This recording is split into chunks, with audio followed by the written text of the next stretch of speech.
अस्सलाम वालेकुम फ्रेंड्स, मैं वही दबास ते ध्याड़ी ले लैके अज दी नई वीडियो। उम्मीद है दोस्तों तुम सारे ठीक हो गए। तो दोस्तों गल इस तरह क्या जाए ना, अज मैं गोभी वाल 3 दिन हो गए ने लगातार जो है ना बारिश पैंदे आ। तो अज समझो कि चौथा दिन है, तो है भी उत्ते जो है ना देखो बदल होया दा। ते अज उम्मीद है कि मौसम जो है ना साफ होएगा, सुबह धुप चढ़ेगी। तो यह जो है ना गोभी नू पानी लग लग के ना कि डेली जो है ना बारिश पैंदी रही है। तो यह गोभी है ना ये समझ लो कि 2 हिस्से गोभी सही है, तो एक हिस्सा जी गोभी है ना वह है मरझाई दी है। वैसे मैं वेख्या ये पत्ता है निक्का छोटा वो नहीं मरझाया था, 2 जो पत्ते होंगे वो नहीं मरझाए दे। वेखो अल्लाह करे तो है ना सारी सही होए। तो वैसे जो ये 2 आखिरी पत्ते ने वो बिल्कुल सही ने।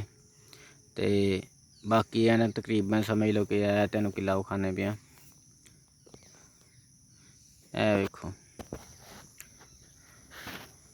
है पत्ते वेख ढिले ढिले छड़े ने बिच सही ने।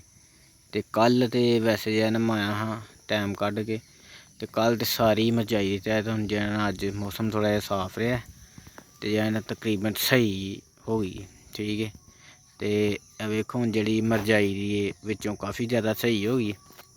हूँ जी मरझाई दी वेखो भी सही होंगी कि नहीं, कल तक उम्मीद तो है वैसे सही हो जाएगी। वैसे गोभी काफ़ी ज़्यादा सही है, दूसरी जी सही है। तो कुछ जी मरझाई दी है वही हूँ देखो की बनता है कि आया कि धुप लगेगी तो सौ जाएगी पक्की की या उठ पेगी।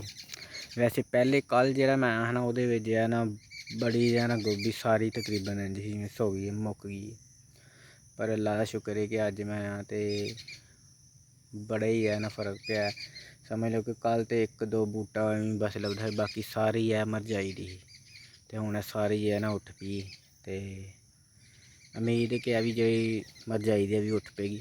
तो फिर तुम जो है ना बकायदा लाइव वीडियो बना के फिर दसा कि आया कि गोभी साड़ी सही हो गई है कि नहीं हुई, क्योंकि ज़्यादा इनू पानी लग जाए तो थोड़ी जी बैक मार जाती है। तो मिलने फिर दोस्तों नैक्सट वीडियो ये। तो उदों तक दोस्तों तुम ख्याल रखना अपना। थैंक फॉर वाचिंग दोस्तों, अल्लाह हाफिज़।